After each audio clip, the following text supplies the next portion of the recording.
जय शिवराय.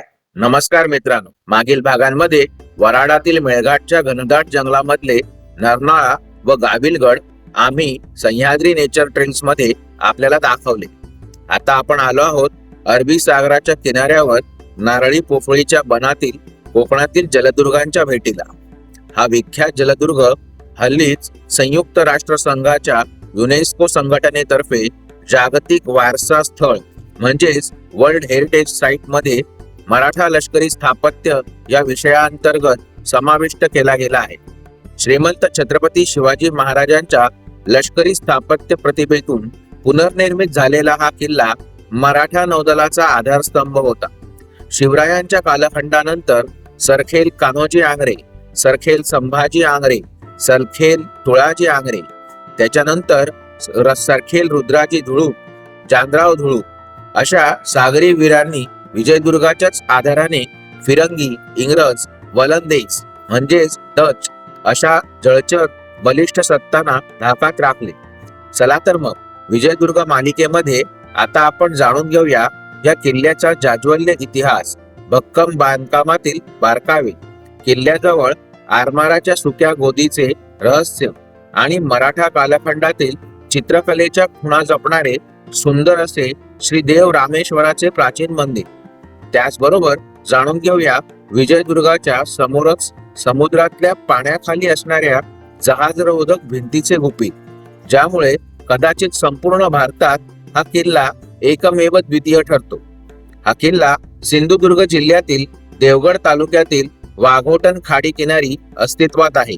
येथून सर्वात जवळचे उपयुक्त रेल्वे स्थानक कणकवली हे असून ते सुमारे 75 किलोमीटरवर आहे. मुंबई गोवा महामार्गावरून कसारडे तिठ्या नाक्यावरून विजयदुर्गकडे जाणारा फाटा फुटतो. कणकवली व देवगड येथून एसटी बसची सुविधा देखील उपलब्ध आहे. सह्याद्री नेचर ट्रेल्सची आमची टीम शुक्रवारची रात्रीची कोकणकन्या एक्सप्रेस पकडून कणकवलीच्या दिशेने रवाना झाली. सकाळी 7:30च्या सुमारास कोकणकन्या एक्सप्रेस या रेल्वेने आम्ही कणकवली स्थानकात पोहोचलो. तेथून पुढे खासगी गाडीने आम्ही विजयदुर्ग किल्ल्याच्या दिशेने रवाना झालो. किल्ले विजयदुर्गला जाण्यापूर्वीच सुमारे 3 किलोमीटर अगोदर गिर्ये गावच्या लगत असणाऱ्या श्री रामेश्वराच्या पवित्र देवस्थानाकडे आम्ही मोर्चा वळवला. विजयदुर्गाकडे जाणाऱ्या मुख्य रस्त्यावरच डाव्या दिशेला सड्यावर आपल्याला भव्य कमान दिसते. मंदिर मात्र जवळ गेले तरी दिसत नाही. कमानीच्या अगदी जवळ गेले की समजते की 150 मीटर लांब आणि 15 मीटर खोल जांबा दगडाचा सड्यातील खडक फोडून एक उतरता मार्ग आपल्याला खाली मंदिराकडे घेऊन जात आहे. खालच्या बाजूला देखील लहानसा नगारखाना असलेली पण ऐतिहासिक प्रवेशद्वार असलेली वास्तू आपले स्वागत करते आणि येथूनच श्री देव रामेश्वराच्या गिर्ये गावातील मंदिरात आपला प्रवेश होतो. विजयदुर्गच्या या मालिकेमध्ये आम्ही या परिसरात 2 वेळा चित्रीकरण केलेले होते. साधारण 2022 साली आम्ही प्रथम विजयदुर्गची चित्रीकरण मोहीम हाती घेतली होती व दुसऱ्या वेळी याच वर्षी 2026 मध्ये जानेवारी महिन्यात देखील परत एकदा सह्याद्री नेचर ट्रेल्सच्या आमच्या टीमने विजयदुर्गचा दौरा केला. त्यामुळे आम्ही दोन्ही चित्रीकरणांचा मेळ साधून विजयदुर्ग मालिकेचे भाग प्रदर्शित करणार आहोत. त्यामुळे या व्हिडिओमध्ये मी तुम्हाला 2 निराळ्या स्वरूपात दिसेल. सड्याचा कातळ फोडून हा जो उतरता मार्ग मंदिराकडे जातो तेथे जाण्यापूर्वी मंदिराच्या मुख्य प्रवेशद्वारासमोरच या मंदिराचा इतिहास आपल्याला दर्शन देतो. फक्त काही वेळेला तो माहिती नसतो. त्यामुळे आता आपण परत प्रवेशद्वारापासून पुन्हा एकदा या मंदिराच्या दर्शनाला सुरुवात करूया. आपण जेव्हा विजयदुर्गाकडे जाणारा मुख्य रस्ता सोडून गिर्ये रामेश्वराच्या महाद्वाराचा वेध घेत तेथे जाऊन थांबतो तेव्हा विशाल पसरलेल्या सड्यावर दरवाजाच्या समोर एक लाकडी स्तंभ आपले लक्ष वेधून घेतो. हा ध्वजस्तंभ आहे का? जर ध्वजस्तंभ आहे तर ध्वज का नाहीये? की हा स्तंभाची काही वेगळेच उद्देशाने येथे स्थापना केलेली आहे? असे प्रश्न आपल्याला पडतात. ह्या लाकडी स्तंभाच्या जवळच दाराच्या बाजूला एका तोफेची चौथऱ्यावर स्थापना केलेली पाहता येते. व जुन्या काळात हे मंदिर नक्कीच महत्वाचे होते याची खात्री पटते. दरवाजाच्या बाजूने दरवाजावरील नगारखान्याकडे जाणाऱ्या सिमेंटच्या पायऱ्या दिसतात व उंचावरून तेथील लांबचे दृश्य कसे दिसते हे पाहण्याची इच्छा निर्माण होऊन आपोआप पावले तेथे वळतात. जिने चढता चढता भव्य कमानीच्या वर शुभाशीर्वाद देणारे गणपती बाप्पा दर्शन देतात. शेजारीच हिंदू धर्मातील शुभचिन्हे देखील दिसतात.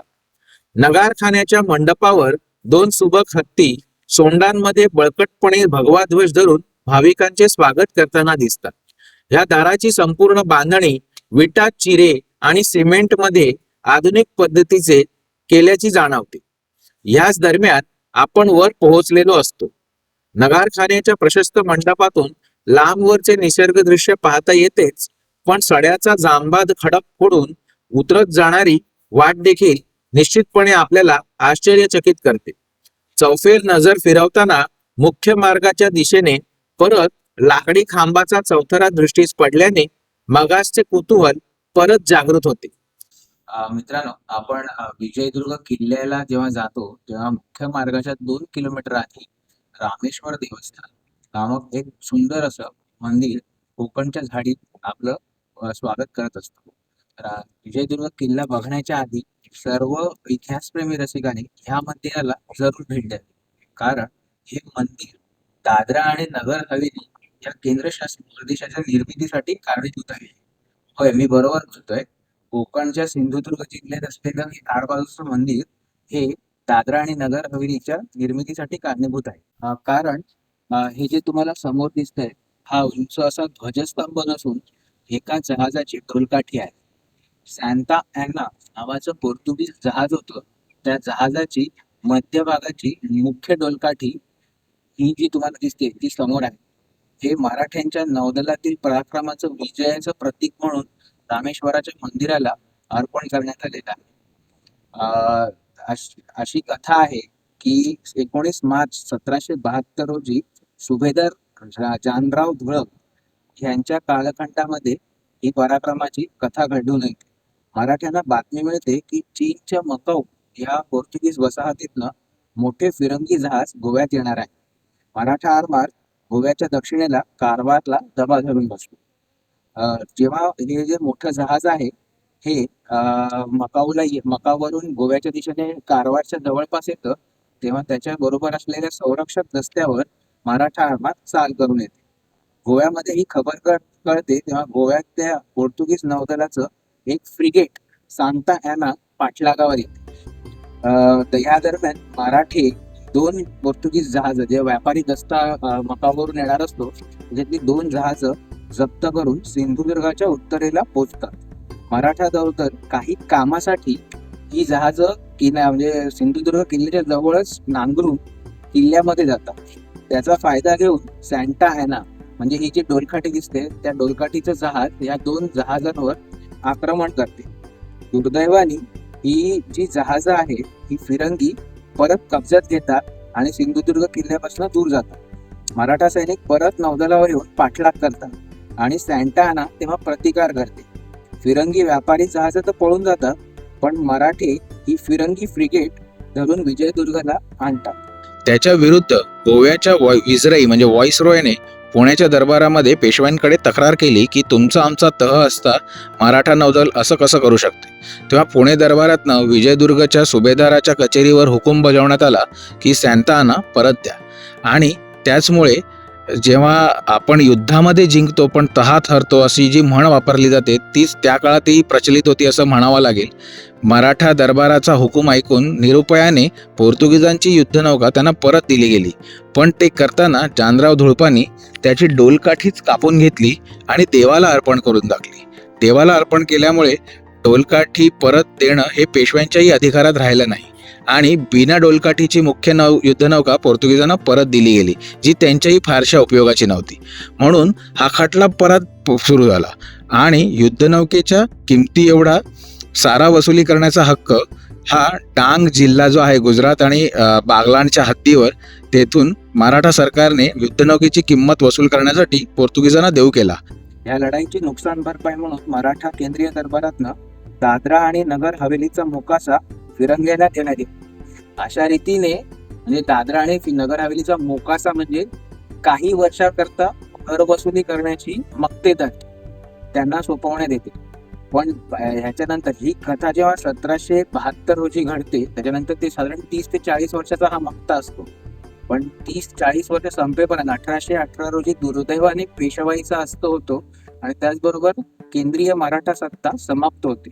पण पोर्तुगीजांचा मोकासा मात्र तसा चालू राहिल्याने इंग्रज जेव्हा भारतावर पूर्ण सत्ता काबीज करतात, तेव्हा एकेकाळचे मोकासदार असणारे हे पोर्तुगीज दादरा आणि नगर हवेलीचे सत्ताधीशच बनतात आणि त्यांची सत्ता पुढे 1962 पर्यंत दादरा नगर हवेलीवर कायम असते. आणि जेव्हा पोर्तुगीजांचं गोवा आणि दीव दमणवरून सगळीकडनं उच्चाटन होते, तेव्हा दादरा आणि नगर हवेली गुजरात किंवा महाराष्ट्राचा प्रदेश न बनता केंद्रशासित प्रदेश म्हणून घोषित होतो. अशा रीतीने दादरा आणि नगर हवेलीच्या उगमाची कथा या डोलकाठीशी निगडीत आहे. आणि असाच हा कोकणचा छुपा इतिहास आमच्या ब्लॉग्स मधनं तुम्हाला सदैव कळत राहील. अशा पद्धतीने दादरा नगर हवेली केंद्रशासित प्रदेशाच्या निर्मितीची ही अपरिचित पण मराठा नौदलाच्या पराक्रमाशी संबंधित असणारी कहाणी ऐकून आपण परत एकदा महादरवाजातून प्रवेश करून उतरत्या सड्याच्या दिशेने असलेले खडक तोडून तयार केलेल्या मार्गातून मंदिराकडे निघूया. 18व्या शतकाच्या उत्तरार्धात धुळप नौदल प्रमुखांच्या व गंगाधर पंत भानू या मुलकी सुभेदारांच्या काळामध्ये या मार्गाची निर्मिती करण्यात आली. हा मार्ग 150 मीटर लांब व सड्यापासून तिरक्या रेषेत 15 मीटर खोल जातो. मार्गाच्या दुतर्फा आपण पणत्या ठेवण्याचे कोनाडे देखील पाहू शकतो. मार्गाच्या शेवटी पूर्वाभिमुख प्रवेशद्वार दिसते. सड्यावरील महादरवाजापेक्षा हे प्रवेशद्वार लहानसे असले तरी मूळच्या मंदिर रचनेचा भाग आहे. या द्वारावर आपण उतरत्या कौलारू छपराचा छोटेखानी नगारखाना देखील पाहू शकतो. या प्रवेशद्वारात इतिहासाचा दुसरा ठेवा आपल्याला पाहायला मिळतो. 1792-93 सालच्या दरम्यान आनंदराव धुळप यांनी पकडलेल्या एका युरोपीय जहाजावरची भव्य घंटा दरवाजाच्या कमानीमध्ये लोखंडी जाडपट्टी मजबूतीने रोवून तेथे टांगून ठेवलेली येथे इतिहासप्रेमी जवळून पाहू शकतात. दुर्ग भरारी संकेतस्थळावरील नोंदीनुसार 1827 साली इंग्रजी राजवटीमध्ये तेव्हाचे धुळप घराण्याचे वंशज कृष्णराव धुळप यांनी ही घंटा मंदिराला अर्पण केली. तशा आशयाचा लहानसा लेख देखील घंटेवर कोरलेला आपण पाहू शकतो. काही लोकांच्या मते या भव्य अजस्त्र घंटेचे वजन तब्बल 1.5 मन आहे. श्री देव रामेश्वराच्या या सुंदर मंदिराचे क्षेत्रफळ सुमारे 4025 चौरस फूट इतके विस्तीर्ण आहे. मंदिर चौतर्फा दगडी तटबंदीने संरक्षित असून त्याला चारही दिशांना प्रवेशद्वारे आहे. तटबंदीच्या आतील मंदिराचे प्रांगण 15,000 चौरस फूट इतके असून ते सर्व दगडी फरसबंदी करण्यात आलेले आहे. मंदिरातील पेशवे काळात बांधण्यात आलेला लाकडी मंडप 20 कोरीव लाकडी खांबाने तोलून धरलेला आहे, ज्यामुळे मंदिराला एक निराळीच शोभा प्राप्त झालेली आहे.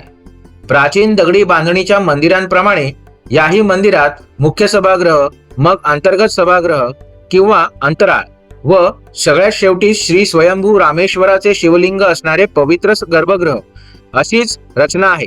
पण ही कोकणच्या वातावरणाला अनुसरून परंपरागत रीतीने जास्तीत जास्त चिऱ्याच्या दगडांनी, लाकडी खांबांनी आणि उतरत्या कौलांनी निर्माण करण्यात आलेली आहे. मात्र ह्या आतील भागांमध्ये चित्रीकरणाची परवानगी नसल्याने आम्ही अंतर्गत रचनेचे सगळे बारकावे आपल्याला दाखवू शकलो नाही.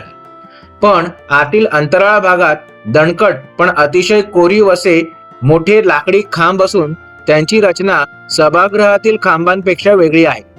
येथे श्री देवाची पालखी, जत्रेच्या वेळी लागणारी अब्दागिरी व इतर साहित्य, सुंदर देवारा ठेवण्यात आला असून त्यात एकेकाळी नंदीवर स्वार असलेली श्री शिवाची 40 किलो वजनाची चांदीची मूर्ती होती. काही ठिकाणी ही मूर्ती 100 किलो चांदीची होती असाही उल्लेख सापडतो. गर्भगृहातील श्री आदिदेव शिवाचे शिवलिंग स्वयंभू असून ते अनादि अनंत काळापासून निसर्गतः अस्तित्वात होते. ज्यावर छत्रपती शिवाजी महाराजांच्या काळात लहानशी देवळी बांधण्यात आली. पुढे कान्होजी आंग्रे यांनी गर्भगृह व देऊळ बांधले अशा नोंदी आपल्याला मराठा दफ्तरात पाहायला मिळतात. काही लोककथांप्रमाणे खुद्द छत्रपती शिवाजी महाराजांच्या काळात या स्वयंभू शिवलिंगाच्या बाजूने छोट्या देवळीची स्थापना करण्यात आली होती. पण बऱ्याचशा इतिहासकारांच्या मताप्रमाणे या मंदिराची स्थापना कदाचित 14व्या शतकाच्या अखेरीला किंवा 15व्या शतकाच्या सुरुवातीला झाली असावी.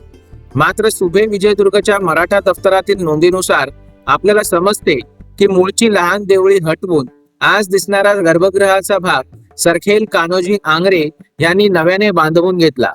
त्यांचे ज्येष्ठ पुत्र व पुढचे सरखेल शेखोजी आंग्रे यांनी मंदिराचे प्रदक्षिणा मार्ग व प्रवेशद्वार बांधले. आंग्रे कुटुंबातील तिसरे सरखेल कान्होजींचे द्वितीय पुत्र संभाजी आंग्रे यांनी मंदिराचे प्रशस्त दगडी अंगण बांधवून घेतले. त्याचसोबत दक्षिणेला व पश्चिमेला मंदिराच्या तटबंदीला दरवाजे करवून घेतले. संभाजी आंग्रे सरखेल हे श्री देव रामेश्वराचे परमभक्त होते. त्यांच्या मृत्यूपश्चात त्यांचे अंत्यसंस्कार मंदिराजवळच झाले. त्यांची समाधी आज देखील मंदिराच्या अंगणाच्या बाजूला आपल्याला पाहायला मिळते. 1756च्या नंतर मराठा सत्तेच्या दुर्दैवी अंतर्गत वादामुळे पेशव्यांनी विजयदुर्ग आंग्रेंकडून काढून तेथे धुळप सरदारांची स्थापना केली. त्यांनी समुद्रावर पराक्रम गाजवत पोर्तुगीज जहाज सॅन्ता आना, मराठीमध्ये संतान, या जहाजाची डोलकाठी श्री देवाला 1772 साली अर्पण केली. पुढे आनंदराव धुळप या सरदारांनी 1792-93च्या दरम्यान जप्त केलेल्या फिरंगी जहाजावरील सुंदर घंटा देखील श्री देव रामेश्वराला अर्पण केली. कृष्णराव धुळप यांनी 1827 साली ही घंटा देवळात दान दिल्याचा लेख आपण घंटेवर पाहू शकतो. याचसोबत 1775 साली श्रीमंत सवाई माधवराव पेशवे यांनी गंगाधर पंत भानू यांना विजयदुर्ग सुभ्याचे मुलकी सुभेदार नियुक्त केले. श्री देवाच्या मंदिरामध्ये गंगाधर पंतांनी आज दिसणारा लाकडी मंडप 1780च्या दशकात बांधवून घेतला. त्यांच्याच कार्यकाळात गिर्येच्या सड्यावरून मंदिराकडे जाणारा दगडी उतरता मार्ग खोदून काढण्यात आला. या मंदिराचे मुख्य वैशिष्ट्य असणारी भित्तिचित्रे देखील याच गंगाधर पंत भानूंच्या काळामध्ये मंदिरावर चित्रित करण्यात आली. रत्नागिरी डिस्ट्रिक्ट गॅझेट मधील माहितीप्रमाणे 1914 साली दिवाणी न्यायालयाच्या हुकुमाने मंदिराच्या 5 विश्वस्त सभासदांची नेमणूक प्रथमतः करण्यात आली आणि मंदिर विश्वस्त न्यास स्थापन झाला, जे आजही मंदिराचा कारभार बघतात. त्याचसोबत आधीच्या मराठा सरकारातून मिळणारी दिवाबत्तीची रक्कम 334 रुपये सालिना देखील इंग्रजी सरकारने पूर्ववत सुरू ठेवली होती, अशी देखील नोंद आपल्याला या डिस्ट्रिक्ट गझेटियर मध्ये सापडते, जी वार्षिक मदत म्हणून सरकारातून मंदिराला मिळत असे. श्री शिवशंकराचे मंदिर असल्यामुळे येथे होळी, त्रिपुरारी पौर्णिमा आणि मराठी इतिहासाची परंपरा असल्याने दसऱ्याचे सीमोल्लंघन हे सण प्रामुख्याने साजरे केले जातात. पण महाशिवरात्रीला मोठा उत्सव साजरा केला जातो.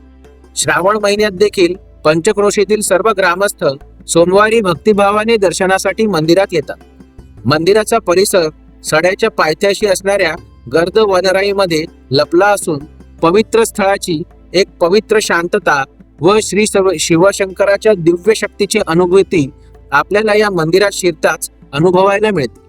श्री शिवशंकराच्या दिव्य दर्शनासोबतच मंदिराचे मुख्य आकर्षण म्हणजे मंदिराची सुंदर कोकणी पद्धतीची बांधणी आणि त्यावर असणारी दुर्मिळ अशी पेशवाई काळातील चित्रकला.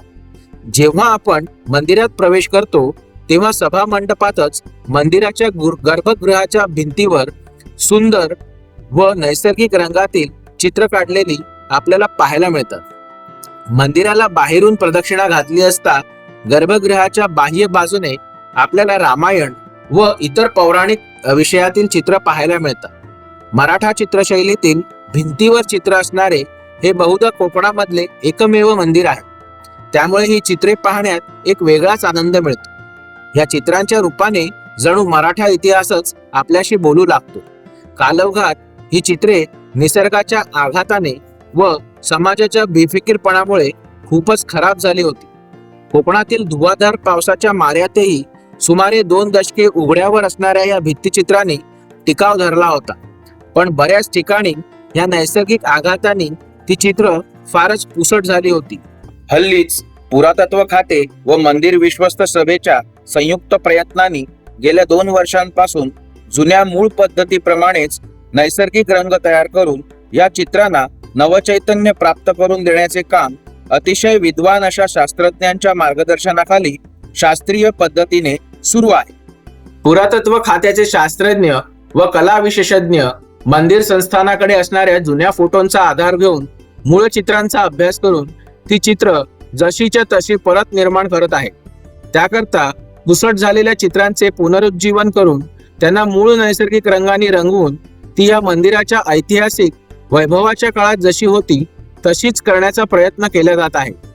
कित्येक ठिकाणी शेवाळ्याचा व इतर घाणीचा थर काढल्यावर चित्रांच्या व्यक्तिरेखांवर नावे देखील लिहिलेली सापडली होती. ती देखील नव्या स्वरूपात पण मूळ शैलीमध्ये परत लिहून चित्रांमधील सूक्ष्म साम्य जपण्याचा कौतुकास्पद प्रयत्न येथे पाहायला मिळतो. शेकडो वर्ष ऊन पावसाच्या माऱ्याने ही चित्र खराब झाली होती. काही ठिकाणी ती ज्या चुन्याच्या गिलाव्यावर चित्रित केली होती तो गिलावाच खराब झाला होता. काही ठिकाणी अज्ञानाने त्यावर ऑइल पेंट लागला होता. पुरातत्व शास्त्रज्ञांनी काळजीपूर्वक ही सर्व आव्हाने लीलया दूर करून बऱ्याचशा चित्रांना अतिशय सुंदर रीतीने नवजीवन प्राप्त करून दिलेले आहे. ते निश्चितपणे येथे येऊन पाहण्यासारखे आहे आणि यासाठी पुरातत्व खाते नक्कीच अभिनंदनास पात्र ठरते. ही ऐतिहासिक दृष्टीने अमूल्य अशी मराठा चित्रशैली अथक परिश्रमाने पुरातत्व शास्त्रज्ञांनी चांगल्या रीतीने पुनरुज्जीवित केली आहे. ती आता आपण जवळून पाहण्याचा प्रयत्न करूया. आम्ही चित्रीकरण करत असताना तेथे उपस्थित असणाऱ्या पुरातत्व शास्त्रज्ञांनी काही चित्रांचे अर्थ देखील आम्हाला समजावले, जे आमच्यासाठी फारच अमूल्य असे ज्ञान होते, जे आता आम्ही तुम्हा रसिक प्रेक्षकांना देखील दाखवण्याचा प्रयत्न करत आहोत. मंदिराच्या दक्षिण बाजूने सुरुवात करून गर्भगृहाच्या संपूर्णपणे बाह्य बाजूने आम्ही आता मंदिराची प्रदक्षिणा करत करत ही सर्व चित्र तुम्हाला दाखवत आहोत. गर्भगृहाच्या डाव्या बाजूने चित्रे पाहायला सुरुवात केली असता सर्वात प्रथम आपण वरच्या बाजूने श्री गणेशाचं चित्र पाहू शकतो. त्यानंतर गर्भगृहाच्या गवाक्षाखाली आपल्याला गजांत लक्ष्मीचे चित्र पाहायला मिळते. त्याच्या पुढे देखील पुराणामधील वेगवेगळे संदर्भ दाखवणारी चित्रे आपण येथे मराठा शैलीत रंगवलेली पाहू शकतो, जी हल्लीच पुरातत्व खात्याने अतिशय सुंदर रीतीने पुनरुज्जीवित करण्याची प्रोसेस सुरू केलेली आहे. येथे आपल्याला विविध पुराणकालीन विषयांवर चित्रे देखील पाहायला मिळतात. त्याचबरोबर मराठा पद्धतीने रथांची काढलेली चित्र, तेथे असलेल्या स्त्रियांच्या साडी नेसण्याच्या पद्धती, त्याचप्रमाणे येथे असलेले देवदेवता आहे त्यांना देखील अतिशय मराठी पद्धतीने येथे दाखवलेले आढळून येते. ही चित्र पाहत पाहत आता आपण गर्भगृहाची दक्षिण बाजू संपवून गर्भगृहाच्या पश्चिमेच्या कोपऱ्यावरून वळून पश्चिम दिशेकडे जाऊया. पश्चिमेची बाजू अतिशय सुंदर रीतीने रंगवण्यात आली आहे. येथे श्रीमंत माधवराव पेशव्यांचा दरबार दाखवण्यात आला आहे. पुरातत्व शास्त्रज्ञांच्या हाताखालीच आपण श्रीमंत माधवरावांचे चित्र पाहू शकतो. त्यांना दरबारामध्ये गोंधळी रामायणाची कथा दाखवत आहेत असा प्रसंग येथे चितारला आहे. त्याच्याच पुढे रामायणातील कुंभकर्णाच्या जागृतीचा प्रसंग दाखवलेला आहे, जेथे ढोल ताशे नगारे वाजवून कुंभकर्णाला निद्रेतनं जागृत करण्याचा प्रयत्न करताना लोक दिसतात. तेथे आपण चक्क तोफा देखील पाहू शकतो. पुढील प्रसंगामध्ये आपल्याला नदी आणि मासे दाखवण्यात आलेले आहेत, जेथे गोदावरी नदी श्री शिवशंकराच्या मस्तकातनं उगम पावताना आपण पाहू शकतो. तेथे जवळ नाशिक शहराचे देखील चित्रण करण्यात आलेले आहे. त्याच्या पुढील प्रसंगामध्ये परत एकदा रामायणातील मर्कट राक्षस यांचं युद्ध दाखवण्याचा इथे अतिशय सुंदर रंगसंगती साधून प्रयत्न केलेला आपल्याला पाहायला मिळतो. येथे आपल्याला रावणाच्या फौजेतील रथ दिसतात. त्याचबरोबर येथे शेवटला श्री हनुमान पनवती राक्षसिणीला चिरडताना आणि बांधून घालताना दिसतात. पश्चिम बाजूकडून उत्तरेच्या दिशेला वळल्यावर आपल्याला विष्णूचे विविध अवतार येथे चित्रित केलेले पाहायला मिळतात. उजव्या हाताला प्रथम मत्स्यावतार पाहू शकतो. त्याच्यानंतर डाव्या हाताला आपल्याला तेथेच कुर्मावतार पाहायला मिळतो. अशा रीतीने अतिशय सुंदर चित्र पाहत पाहत जेव्हा आपण पुढे जातो तेव्हा आपल्याला नृसिंह अवतार मध्ये नृसिंह खांब फोडून हिरण्यकशिपूला फाडताना दिसतो. त्याच्याच नंतर पुढे राम रावणाचा वध करताना दिसतो. तेथेच पुढे कंस आणि कृष्णाचं युद्ध देखील चालू असलेलं दिसतं. त्याच्याच नंतर आपल्याला एक महत्वाचं चित्र दिसतं जेथे हयग्रीव या पौराणिक व्यक्तिरेखेच्या उजव्या हाताला श्रीमंत छत्रपती शाहू महाराज आणि डाव्या हाताला कदाचित बाळाजी बाजीराव नानासाहेब पेशवे असावेत असं इतिहासकारांचा आणि पुरातत्व शास्त्रज्ञांचा कयास आहे.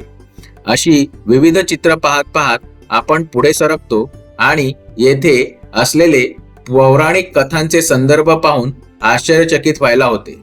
येथे पालखीतनं एका देवदेवतेची मिरवणूक देखील जाताना आपण पाहू शकतो.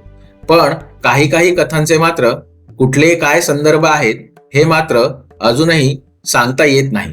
अशा रीतीने चित्र पाहत पाहत सरकताना आपल्याला श्रीकृष्णाचं गोवर्धन पर्वत उचलतानाचं चित्र देखील ओळखायला येतं.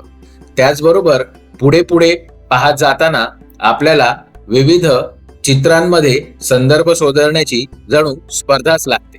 याच्या पुढे जेव्हा आपण चित्र पाहत पाहत येतो तेव्हा आपल्याला रथ आणि काही नागा साधूंचं देखील चित्रण केलेलं दिसतं आणि सर्वात शेवटी येथे सूर्य देवतेचं चित्र काढलेलं आपण पाहू शकतो.